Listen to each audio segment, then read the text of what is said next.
Hi, good morning, and welcome to our morning book buzz. We're so happy to be here. Oh, I forgot my mug. Ah, We're so happy to be here. No one more so than me. I just made the mistake of trying to restart my computer to make sure it was fresh, and then it took a half an hour to restart. So I'm feeling especially lucky that I'm here this morning to chat with you. Um, we're going to start off as we always do. I'm Jen, by the way, and I'm here with my colleagues, the other Jen and other Kelly. Jen. Hi, Oh, everybody. Good yay, someone morning. else is using their mug. Cheers, Lillian. Aw. I When I forgot get a mine break, too. I had mine. I just didn't bring it to my desk. I'll get mine, so I have it before the end of the show. We like to start off by just sharing what we're reading. So I'll start. I finally picked up Hamnet. After watching the movie trailer and hearing all the amazing buzz about the movie, I'm one of those people who hates to see the movie if I haven't read the book first. I just picked up Maggie O'Farrell's Hamnet to read, and I'm very excited after all of the great buzz, both for the book and for the movie. I'm thrilled to read that. And she also has another book coming this fall, so I'm getting ahead of the game. Her new book, Land, is coming this fall. And I am listening to Judy Blume, A Life. That's by Mark Oppenheimer and read on audio by Molly Ringwald. And I'm just so excited about this pairing of two icons that I like treasure so much from my own childhood. And I just saw the movie the other day, finally. Are You There, God? It's Me, Margaret. And it was just so, it gave me all the feels. It was so wonderful. I have two signed Judy Blume books that are like my dearest treasures. So to be listening and learning more about Judy Blume through the voice of Molly Ringwald is just so much fun, and I highly recommend it. It's a really great pairing and a really great audiobook. Jen, have you stopped at the Judy Bloom rest area on your way down to? There's one on the parkway. Here. I did not know So that. yeah, there is. You'll love it. I can see you taking pictures there. Um, I am reading this book made me think of you. Backing up for one second, Hamnet is one of my favorite books. Jen, you're gonna love it. It's Very excited. beautiful, and I love Maggie O'Farrell. But this book made me think of you. It's like you're not supposed to judge a book by its cover, but how do you not pick that book up? And it's about Tilly Nightingale, and the person that she loves dies, and she's heartbroken. And then she gets a call from the local bookstore that says she has a package, and she is left one book for every month of the year from this from her love, and it's sad and it's like bittersweet, but it's really well written. And Jen, the audiobook, the man that reads the audiobook is also great. So it's like I've been reading it and listening to it, and both formats are great. And Oh, just that's that cover makes me amazing. in a good mood. I know it is so beautiful. It is. We hope you are going to join us on April 16th for another installment of our Spring Book and Author Festival. We have a wonderful lineup for you already, starting with Marlon James as our keynote speaker. And you know how that day is action-packed with all the best authors and also the authors that we think are really going to make a difference for the rest of 2026. So make sure you tune in because you never know what author you'll discover there. You can register at that little link below. And we'll And we'll send also all the send that. links. Jinx. Jinx. So we're also so excited to celebrate the 2026 Libby Book Award winners, and we're thrilled it includes so many amazing titles from our list that we've been a big fan of from the last year. And this was the first ever Reader's Choice Award year, and Great Big Beautiful Life by Emily Henry took the prize for that one. So if you've missed any of these titles or you're looking for great things that your patrons might have missed, this is a fantastic list to start with.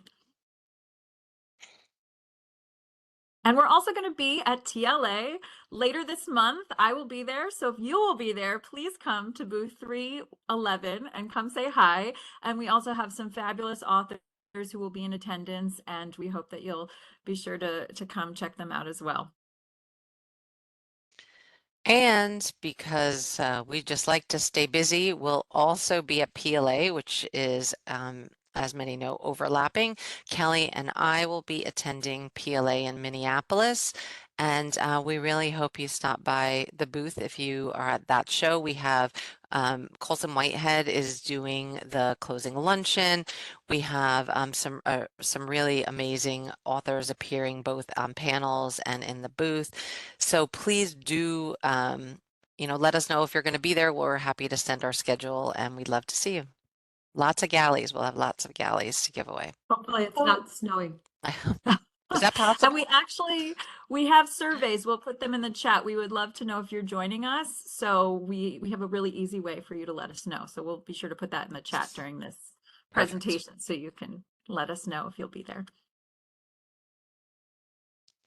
And then I'm sure many of you are on our e-newsletter list, but if you check out our subscribe page, you'll find that we have a lovely assortment of e-newsletters. In addition to our general one, we have an audio e-newsletter, graphic novel, children's books. So please do check it out and sign up for any of the e-newsletters that you'd love to receive. We have too many good books to fit into one newsletter, so you might as well sign up for all of them. And in case you didn't know, these are the key for all the formats. We like to make sure you know that everything's available in multiple formats, and we're thrilled to help you find your way through the list. So the most immediate action you can take if you want to get reading right away is to look for the orange E, which means the e-galley is available, and you can request it where you request your e-galleys. And we hope you enjoy diving into these as much as we enjoy presenting them to you. And I will say, do check both Edelweiss and NetGalley because there are sometimes cases where one will be available in one place and not in the other. So if you don't see it, on Edelweiss, please do check out NetGalley. Great. All right, and then, it's really tough for us to decide which books to present because we have so many amazing books. So one thing that made it easier was we kind of pulled out the no-brainer bestsellers that we just want to kind of flash on the screen, make sure you know that they're coming. We'll send info in our wrap-up, but we know you already know that your patrons are going to want these books, like, again, the new Maggie O'Farrell, the new Catherine Arden, Colson Whitehead, Sherry LaPena, like these are no-brainers for you, but we couldn't present without at least letting you see the amazing covers. And now on to the books. So I'm first with Villa Coco. Andrew Sean Greer, he's the Pulitzer Prize-winning author of Less, showcases his wit, sophistication, and his deep knowledge of focaccia in this tale of a young man who takes an unspecified job with a charismatic elderly baronessa at her crumbling villa in the Tuscan hills. They're calling it Auntie Mame meets Under the Tuscan Sun. So in Villa Coco, we meet an aspiring archivist determined to begin a serious life after an undistinguished undergraduate career, and he takes up residence in the Italian countryside. Here he becomes the all-purpose assistant to the Baronessa, known to her friends as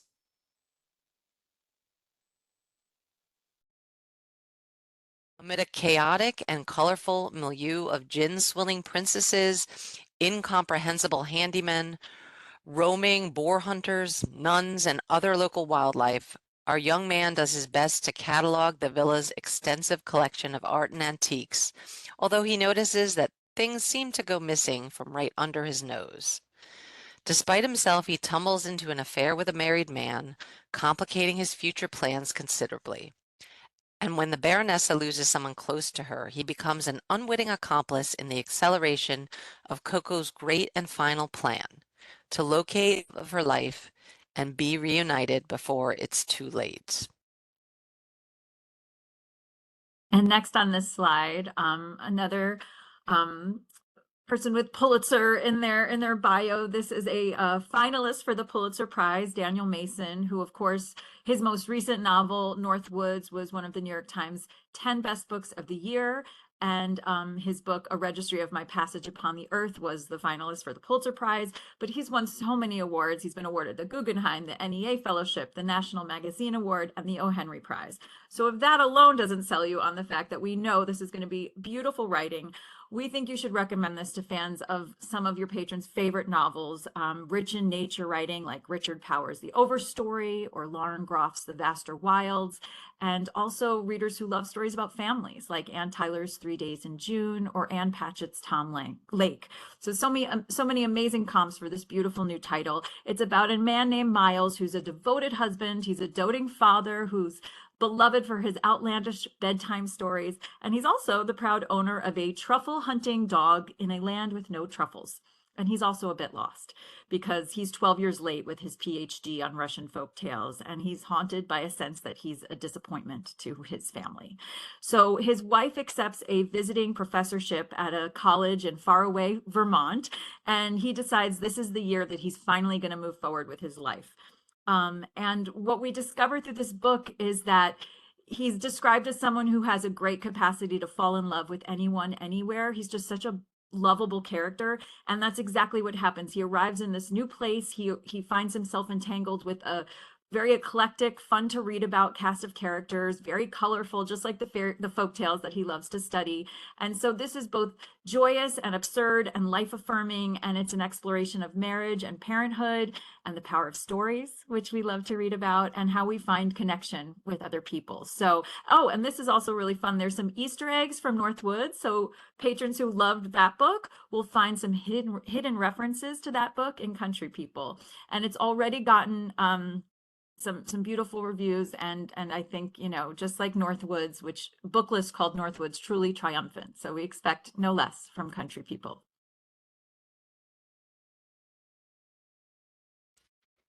Okay, next up we have some seaside drama.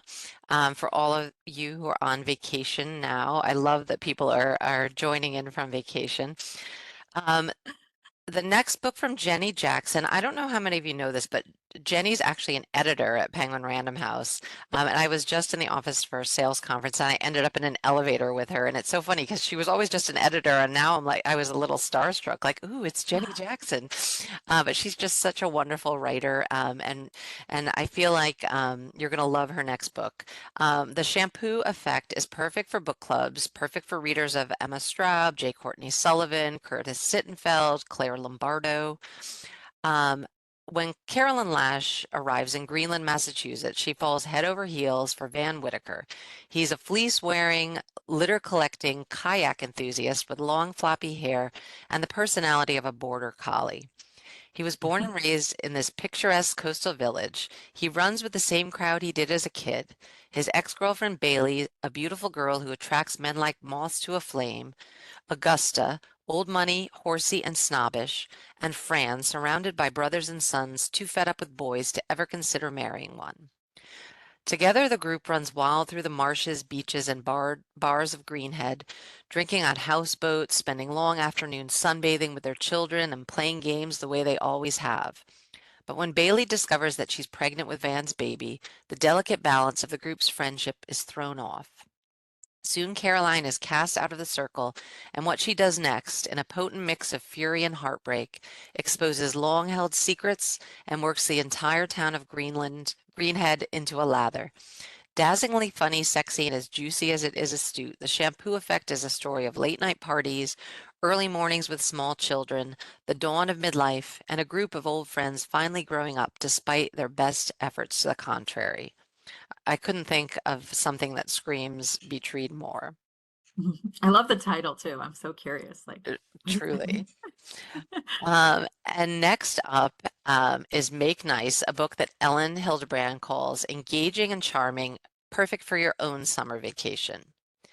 Um, when the Pickford siblings arrive at the Grand Hotel, a nostalgic tourist paradise of horse-drawn carriages, muddled cocktails, and white sweaters on tennis courts, they have every intention of spending the long weekend making nice.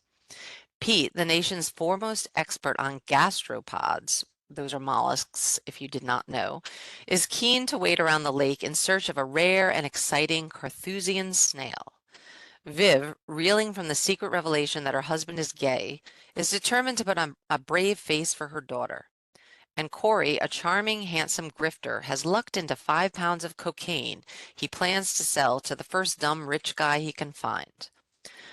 But when Pete falls for the alluring mother of a local kid, when Viv's daughter gets up to teenage trouble, and when Corey finds the wealthy guests less interested in party drugs than golf clubs and waffle cones, the long weekend of family bonding veers into disaster. Why did their father bring them to this cushy island resort in the first place? And why does Corey, the biggest screw-up of them all, seem to be the only one who knows the truth? As secrets spill, old flames are fanned, and an innocent snail is crushed beneath the unrelenting heel of a hiking boot. It's a story that's sneakily wise and it is absurdly funny. Uh, Ryan Effigin's debut novel shows how sometimes the people who bring out your worst, your family, can also be the ones who bring you out of your shell. All right, so these are some sizzling summer debuts, and I'm thrilled to kick it off with Retro by Jessica M. Goldstein. I'm so excited for this book. It sounds like so much fun. And also, changing the clocks this week. I don't know if anyone else is still recovering from the time change like I am. But it got our team thinking about time travel, and we created a really fun time travel book collection. And this was the first one we added to the list. This is perfect for readers of speculative fiction like This Time Tomorrow, which is also on that list by Emma Straub. So we have the perfect next book for fans of that. This is laugh out loud fun. This author is a pop culture journalist. She publishes in the Washington Post, the New York Times, Vulture. She even is one of the most popular contributors to McSweeney's Internet Tendency. So already like a really fun writer, and she has such a fun take on this, hot category of speculative historical fiction. So it's high concept, and it's about time travel vacations to historical hotspots. So it's about an out of work actress. She gets a job as a tour guide for this ultra luxury time travel company. And then she discovers that her trips to the past could upend her present. So this character named Ash, she spots an ad for Retro during a very depressing Instagram scroll. She's in debt, she's unemployed. She thinks everyone else is having a fabulous time because she's on Instagram. And so she takes this job and begins to be a time travel agent. And she leads these wealthy tourists on vacations to these historical hotspots. So she goes to the Roaring Twenties and the Old West and the Gold Rush. And finally, her own life feels so enviable. She feels like she's going to ignore these strange things that are happening to her memory and to her relationships outside of the retro metro, which is how you get around in this book. And she might discover that escaping into the past was not really an escape after all. So it's got really thought-provoking themes, but such a creative storyline and just really beautiful way to talk about choices that we make in love and in life. And so book club alert, I think this is going to be a perfect book club book. And yeah, and I'll also share that time travel collection with you in the wrap up because it's got a lot of fun suggestions. That sounds really cute. Yeah, I was That's just really, going to really say, I good feel one. like just like everyone else, we're adding to our TBR piles as we do this because I've seen this cover a million times and never read about the present, uh, the premise, but it sounds adorable. I love the time travel agent. Yeah, Like what a job that would be. cute. That's Yeah. cute. Definitely picking this up next. Okay, another debut, Should the Waters Take Us? It's an epic literary debut that follows one family across 4 centuries, from France to Acadia to the bayous of southern Louisiana. It's a poignant examination of belonging, place, and how individual self-interested acts of moral compromise contribute to cycles of injustice and destruction. In the shifting bayous of coastal Louisiana, on a rapidly disappearing spit of land, generations of Acadians have kept their heads above the water any way they can. When an offshore rig explodes and unleashes a catastrophic spill, the people of Pellerin Parish face a reckoning that tests the bonds of family and the survival of their way of life. As the toxic plume of oil advances across the Gulf, Boy Broussard, already living hand to mouth off another man's land, finds himself raising a daughter he barely knows. His dying aunt, Rosa Terrebonne, tries to right the misdeeds of the past, yet finds herself thwarted by her husband, a retired landman for a big oil who refuses to give up claim to the plot of ground where he makes his living. Meanwhile, the parish priest, Father Fabian, far from his home in the Niger Delta, lends his assistance to boy's all but motherless daughter, only to be met with suspicion and hostility from the insular community. But bring in a powerful hurricane, and it threatens to turn on an already dire situation. This sharp-edged cast of characters collides in a thunderclap of resentment and violence. Throughout this all, the author unfolds a sweeping tapestry of loss, resilience, and the fragile miracle of hope. This is a perfect kind of history-spanning, multi-generational literary saga. Um, Kind of like a homegoing by Jesse, or the works of Jessamine Ward. Perfect book club title. Definitely a lot here to discuss. And finally on this slide, so With Friends Like You by Amy Chozick is the fiction debut from this author, but you may recognize her name because her previous book, Chasing Hillary, was about her time covering Hillary Clinton during the 2016 presidential election and was a New York Times bestseller. But we are thrilled to have her on our debut list because we think that this very gripping, addictive fiction debut is the next read to recommend for patrons who loved All Fours. And we know the holds were very high in libraries for that title, and maybe they're waiting for the next book that's going to grab them the way that grabbed so many readers. And this is it. This is a story about obsession, about new motherhood, and about a friendship that's pushed to the edge. So Emily is unmoored as a new mother in Manhattan. She's exhausted, she's broke, and she's slipping away from her well-meaning husband. And so she becomes fixated suddenly on finding the one person who really truly understood her. And that was her college roommate, Daisy, who vanished years ago after dancing at a seedy strip club off campus. And so she begins to search for Daisy. She tumbles from this, new mom message board life to suddenly being in the world of porn and secrets and high-end escort services. And then Daisy suddenly reappears, and she infuses her life with newfound purpose and community, and the two even launch a new mothers group in a vacant luxury skyscraper. But as the joy of their reunion soon fades, revealing deep cracks in their friendship, she begins to wonder, is Daisy the key to her happiness, or is she unraveling her entire world? And where has she been all these years? So this has a darkly comedic look into the madness of new motherhood and really explores how far women will go to extricate themselves from the piles of dirty diapers and the dark realities that might lie underneath those piles. So it's a really moving meditation on friendship and the people in our lives who really leave a mark on us. And so it's incredibly discussion worthy. And I already know I have a mom book club, and this is going to be high on their list. I just know they're going to be really excited to talk about this one. So we hope you enjoy it. That sounds a lot more exciting than my life with my diapers and my kids. Now on to some sports romance. I know a lot of you are into this hockey romance, but for tennis fans out there, there's a couple of tennis romance this summer coming as well. So the Open Era is love evens the score between two tennis players in this stunning debut. So another debut romance. Recently turned pro tennis player Austin Hardy has been out since high school, and it's never been a big deal. That is until he becomes the first openly gay man to compete in a Grand Slam tournament. Suddenly, being gay is a huge deal, with the headlines to prove it.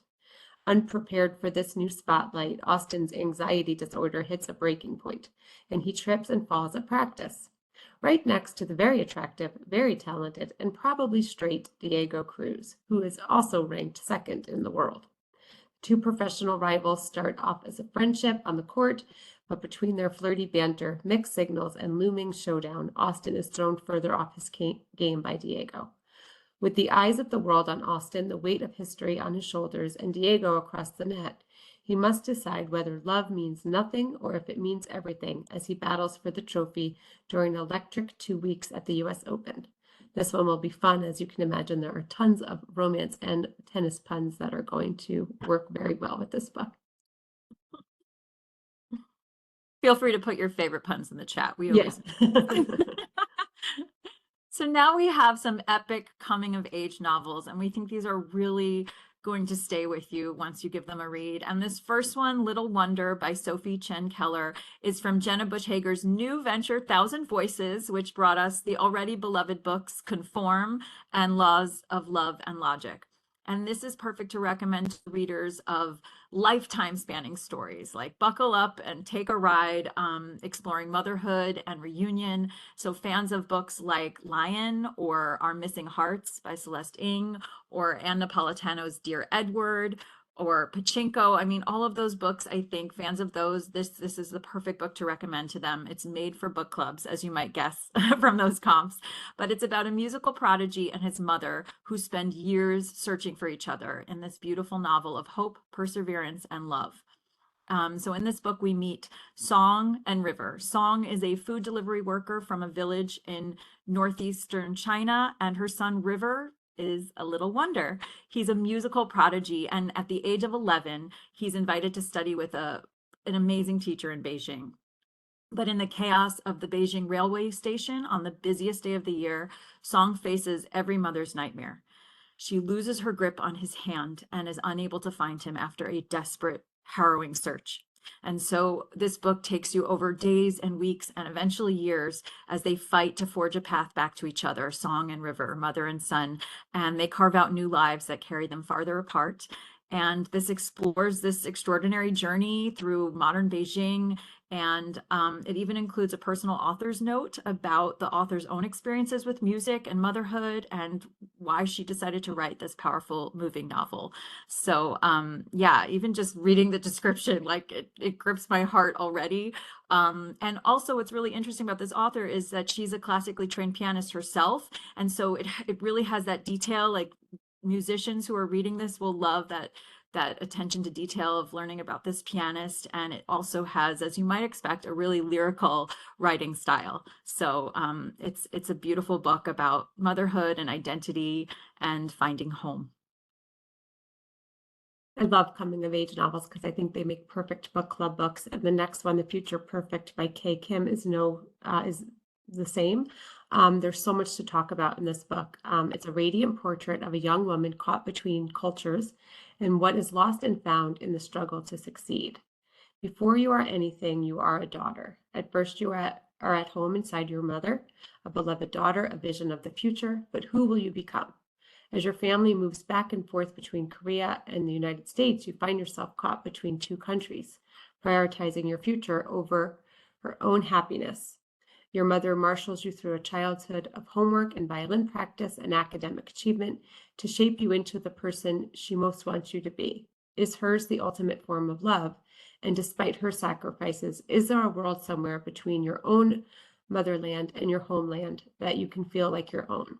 It's told in incandescent prose, and Kate Kim's exquisite debut novel is a portrait of a brilliant young woman growing up between cultures and a love letter to a girlhood family, and the great dreams we hold for ourselves no matter where we're from. I love books like this where you can talk about what you owe yourself and what you owe your family and that complicated relationship that people have with their mothers.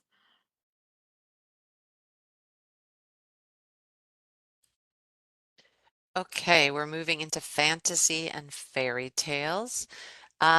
This next book, Dominion, has a really great backstory. Well, I wouldn't say great, really interesting backstory. You may know Jean Kwok as a literary writer. Her previous novels include a Good Morning America Buzz Pick, a Read with Jenna pick, and a New York Times bestseller. But when Kwok's husband of 20 years cheated on her, she escaped into romantasy. She fell in love with the genre, determined, and then, it kind of saw her through all of this awful personal trauma. And then she determined to write her own epic story of a young woman kicking ass and falling in love, and she draws on Chinese mythology, which is her heritage. So Dominion. In a world that's divided into four rival dominions, power is everything, and Ruby Morningtail has almost none. 3 years after the annihilation destroyed her homeland and shattered her memories, she lives as an Azure refugee in the dominion of the Silver Tiger, scraping by as a ribbon dancer and hiding her little bit of singing magic. When she wounds a massive battle tiger on her doorstep, she draws notice of Blake Axfire, supreme mental mage, leader of the Royal Tiger Warriors, and the last man an Azure should trust. His sentence? Cast her into the bonding, which is a brutal trial where tigers choose their riders and slaughter the rest. Surviving is unthinkable. But survive she does. Now she's stuck on Blake's elite team racing to reseal the anchors to the demon realm. With rebels striking, demons rising, and the dominions at each other's throats, Ruby must unlock the truth of her magic and her past, while resisting her dangerous attraction to the ruthless warrior who could be her redemption or her ruin. And next up on this slide, we have Fishbone Cinderella by Elizabeth Lim. So Elizabeth Lim is the #1 New York Times best-selling author of A Forgery of Fate and other YA titles, and this is her adult debut. So this is going to appeal to such a wide range of readers, from her existing fans to fans of Real Americans or Pachinko. I feel like that title keeps coming up. So many great comps to that. And fans of historical fantasy with a shimmer of magic, such as The Lost Apothecary and The Night Tiger. And we love these fairy tale and folk tale retellings that blend these classic fairy tales and world folklore with real life history. And so this takes you between 1940s Hong Kong and 1960s San Francisco. So it immerses you in these two places. And so in 1940s Hong Kong, when Japanese soldiers invade her hometown, Ha Yat Ying makes an unlikely escape by turning invisible. And her miraculous survival is just the beginning of this adventure, because after the war is over, she's sent to Hong Kong to live with her distant father and glamorous stepmother. Now we see the Cinderella come into play, who ends her dreams of becoming a singer and turns her into the family's servant. And as the years passed, she learns the hard truths of betrayal and ambition and a forbidden love and devastating loss, and discovers that sometimes the only way to endure is to disappear, literally. And then in 1960s San Francisco, Marigold has always had a knack for uncovering secrets, but nothing prepares her for the day she accidentally witnesses her mother vanish before her eyes. And this moment fractures their bond, leaves so many questions about her entire childhood.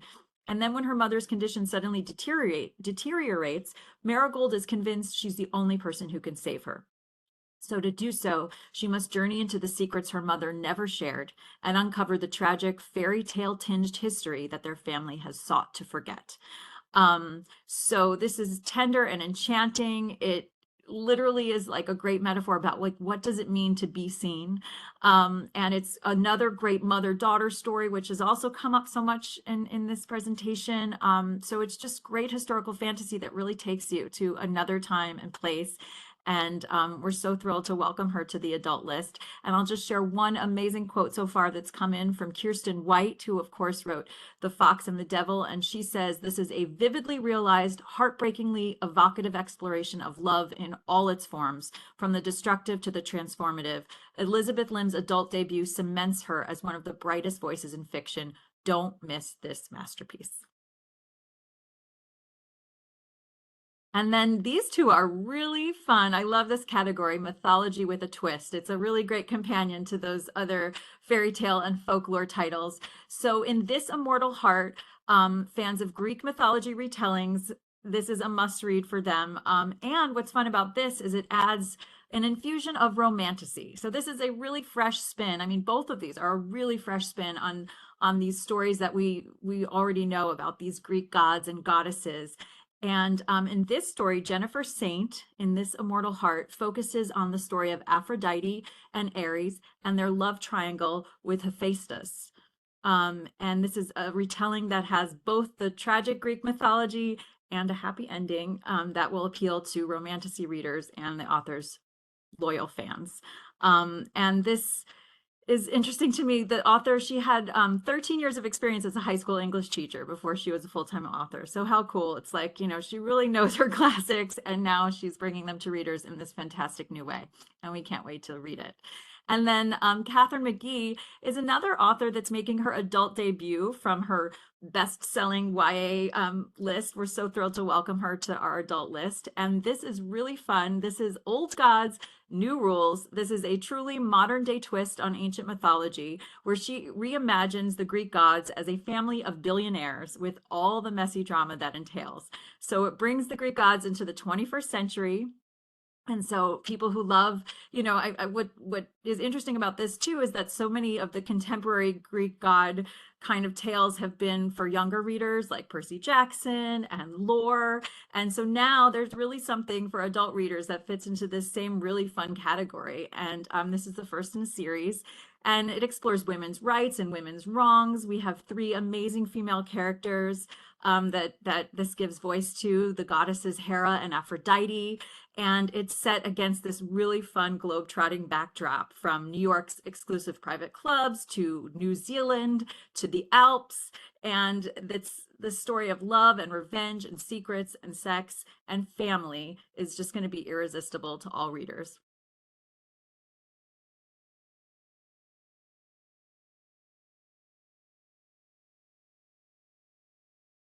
Sorry, I'm on mute.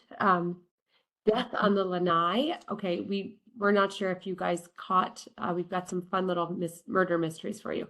Not sure if you caught the first one in the series of these Golden Girl murder mysteries, Death by Cheesecake. But this Death on the Lanai is really fun, and it's a New York Times bestselling series that began last year, and it's a Golden Girls cozy mystery. What more could you want? When the girls accept a very strange invitation to a lavish party on a remote island estate, they find that murder has a way of ruining even the most glamorous of evenings.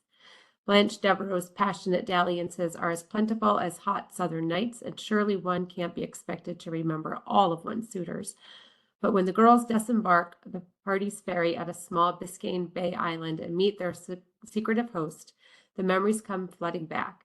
She is a Radio City rockette in her 20s. He, the poor artist who could offer her nothing but love.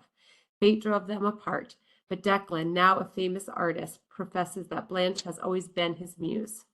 Featured prominently in his artworks and central to El Toro's return to the apex of the art world, Blanche is thrilled to have been such an inspiring figure to this man. But looking around at a party filled with those who have made their livings off the artist's fame, his assistant, his art dealer, his art critic, and more, Dorothy isn't so sure they're welcome on this island after all. When a tropical storm knocks power out across the island, an optimistic Blanche proclaims that everyone looks better by candlelight anyway. But when Declan is found dead the next morning, all eyes are on her and his supposed muse of 30 plus years. Trapped at the estate with the other guests, suspects all, the girls must band together to find the true killer and get back to the pleasant evenings of card games and cheesecake. These are really, really fun books, so I hope you enjoy this series. I love that there is a Golden Girls cozy mystery series. I got so Isn't it excited when cute? I saw the first one. It's I amazing. know. Jen, I'll go next to Nasty Little Secrets. This is New York Times bestselling. An infamous murder case is blown back open when a crime writer's sister goes missing. And her best-selling book might be the key to finding her. Rose Deering's life changed forever when her brother was imprisoned for the murder of his high school sweetheart. Now, a decade after a crime ripped her family and Florida hometown apart, Rose is the only one who still believes he didn't do it. So much so that she wrote a best-selling book about the case to cement his innocence. This may have gained her a bad reputation, but also began her a new life in Manhattan, far away from where it all began. Then Rose gets a call that shatters her world for a second time. Her younger sister has gone missing.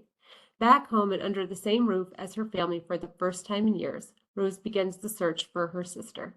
But when connections between both past and present cases emerge, Rose realizes that her own book could hold all the answers.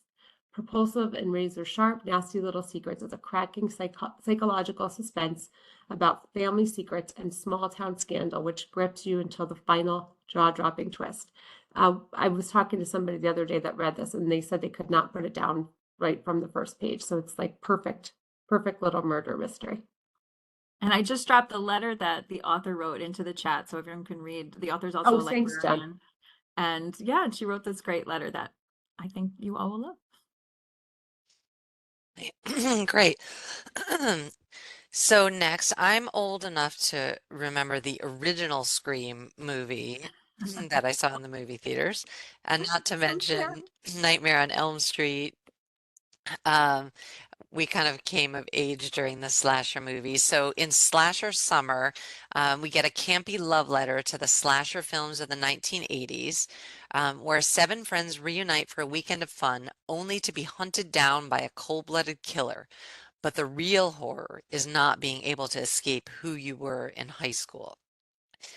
In the sleepy town of Cedar Lake, it's best known as the shooting location of the campy 80s horror flick Slasher. In high school, preppy Patrick, jock Jason, cheerleader Tiffany, stoner Freddie, goth Jennifer, and nerdy Mikey had played the cast of Slasher during midnight showings, with virginal Carrie as the final girl, of course. Years later, the friends reunite at the remote cabin where Slasher was filmed. They've changed since high school. Carrie found a boyfriend. Patrick came out. Mikey bulked up, and well, Freddie is still stoned. And they're looking forward to a weekend to catch up. But when night falls and the eponymous mass killer is spotted, the reunion takes a deadly turn. The friends discover their tires deflated and the phone lines disconnected, and soon they're being stalked by a mysterious assailant. Is somebody trying to make their slasher experience as authentic as possible? One thing's for sure, before the night is over, they will each have to take on the role that they thought they left behind.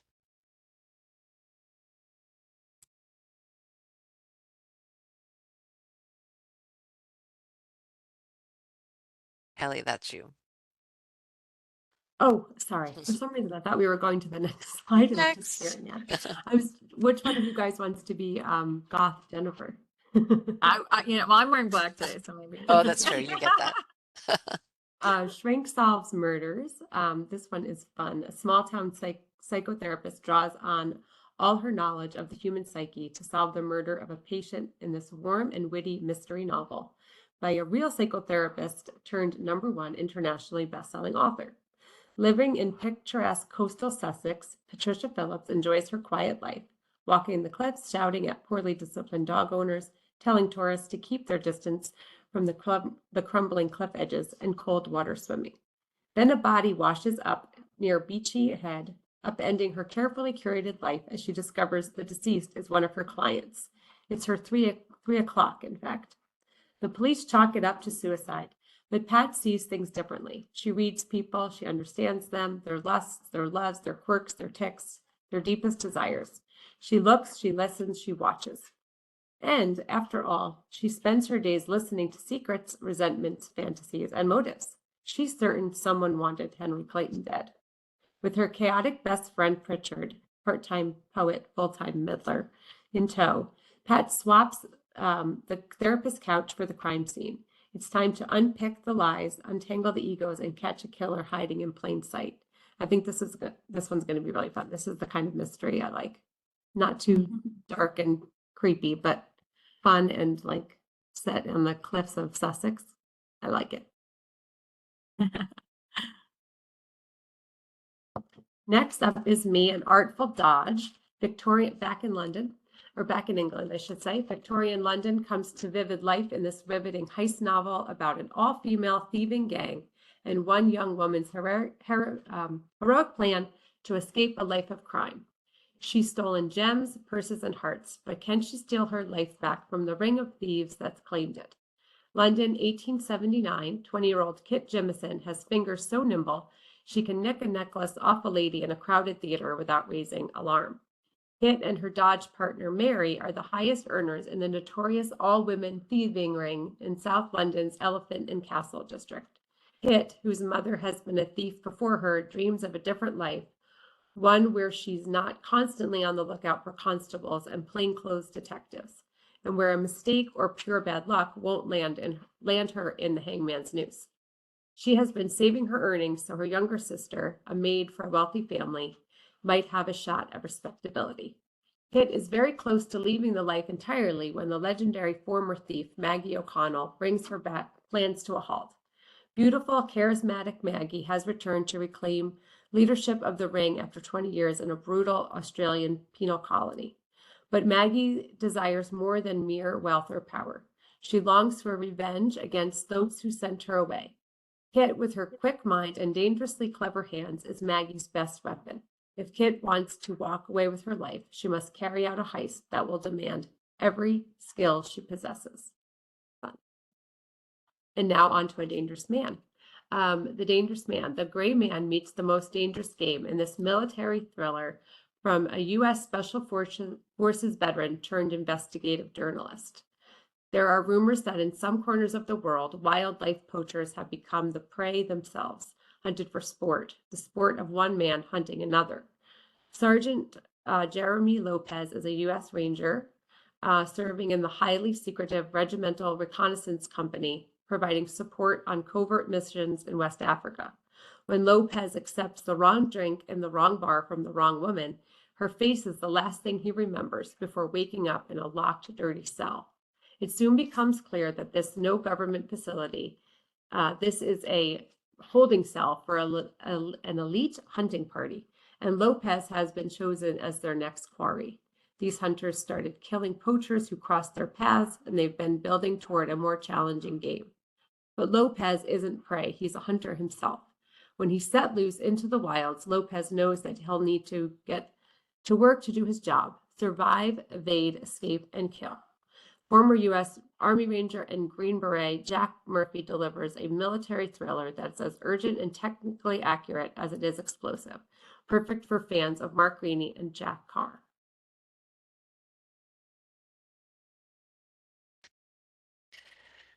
Next up is a nonfiction, perfect for people who love books like Framed by John Grisham, or Catch Me If You Can. Even it has a Catch Me If You Can element. It's called Catch the Devil. It's the true story of murder, deception, and injustice on the Gulf Coast. For more than 3 decades, Paul Skalnick roamed the Gulf Coast lying about who he was. He passed himself off as a fighter pilot, a high-rolling oilman, a criminal defense attorney, an undercover agent, and a terminal cancer patient. In these guises, he married 9 women, some at the same time. When Skalnick got caught, as he invariably did, he would run a different con. Locked up with other men awaiting trial, he claimed they confessed their crimes to him. Then he peddled those stories to prosecutors. In Pinellas County, Florida, he became a frequent witness for the state, thinking nothing of exaggerating men's wrongdoings or implicating the innocent to help prosecutors win convictions. In return, the state rewarded him with his freedom, fueling his growing sense of invincibility. In 1985, Jim Daly, a down-on-his-luck Vietnam veteran, was implicated in the murder of a 14-year-old girl and landed in the Pinellas County Jail with Skalnick. No forensic evidence or motive linked Daly to the killing, but Skalnick's account of his confession helps put Daly on death row. Skalnick, meanwhile, walked free. More than 3 decades later, after another man took responsibility for the killing, Pamela Coloff, our author, reporting for the New York Times Magazine and ProPublica, visited Skalnick and asked him if he would recant his testimony. He refused.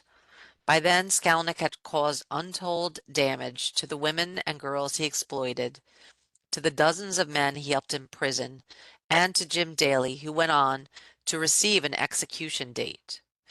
In this mesmerizing debut, Pamela Coloff spins a dark tale of a remorseless and brilliant liar made lethal by a system more concerned with winning convictions than finding the truth. And I'll say these types of books are so important. Our author, more than once, her reporting has saved people from death row. This is a very important work. And this is a kind of reads like an Eric Larson type nonfiction, narrative nonfiction that I think your patrons are going to really eat up.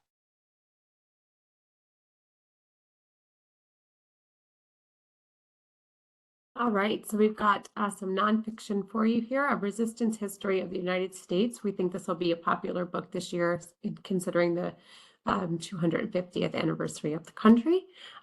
This revisit the Salem witch trials, the Underground Railroad, and other resistant movements of American history to get a bold new understanding of how resistance shaped our past and how its principles can change our future. The United States was shaped by resistance, but not in the way we've been taught. The revolution did not secure liberty. It opened the door to either liberty or oppression, where only white men enjoyed all of the benefits and protections of citizenship. In A Resistance History of the United States, public historian Tad Stomer shows how, from the very beginning, that tension between the ideals of resistance and the realities of power has defined America more than the Enlightenment ideals enshrined in the Declaration of Independence and the Constitution. Utilizing powerful storytelling to focus on key and often lesser known movements in American history, this book reveals the truth of how resistant movements from colonial times have opposed the powers that be. Stromer covers an impressive roster of pivotal movements, with each chapter identifying a key resistant movement and principle meant to inspire contemporary readers, including Bacon's Rebellion, Salem witch trials, the Black Loyalists, and the Underground Railroad. Through these and many more examples, Stromer dismantles the mythologies that pass for American history, exposing the curated nostalgia, moral invasions, and institutional silences that have long protected abusive powers. What emerges is an essential look at how we can take lessons from the past to understand and effectively respond to the injustices we face today. Next up is Monster of a Land. I mean, what a great cover. How can you resist that little doggy face? This is a memoir from Lauren Howe, the New York Times bestselling author of Leaving Isn't the Hardest Thing. You may remember that she wrote the story of growing up and escaping from a cult. So here she moves on to other things. This is an update of John Steinbeck's trip in Travels with Charlie, a cross-country journey exploring modern America. So Lauren's always been haunted by the road trips that she never got to take. No money, no vacation days, no car capable of making the trip. So upon finally finding herself in a situation where such a trip might be possible, being a writer might not always pay better than being a bartender, but at least the schedule is flexible. She leaps at the chance, refurbishing a ramshackle 2001 Dodge van and setting off from Austin, Texas with her husky mix Woody by her side. Her influences feel obvious, but a lot has changed about the United States since the 1962 trip that Steinbeck chronicles in Travels with Charlie. And Lauren Howe isn't John Steinbeck, unless the Nobel Prize-winning author had a secret past as a 6-foot-tall lesbian and Air Force vet. But even better, as a social lubricant than a beer, a dog, she finds, is the ultimate conversation starter. With Woody as her wingman, Lauren chats at gas stations, restaurants, auto shops, and bars with an incredible cross-section of Americans from all walks of life and every possible political perspective. And as she circumnavigates the country, she documents with all too rare empathy what it means to be poor, to be marginalized, and to be seen as other in America. And finally, on this slide, we have The Housewives Underground. And this is the untold story of the women who made the JFK assassination our most enduring mystery.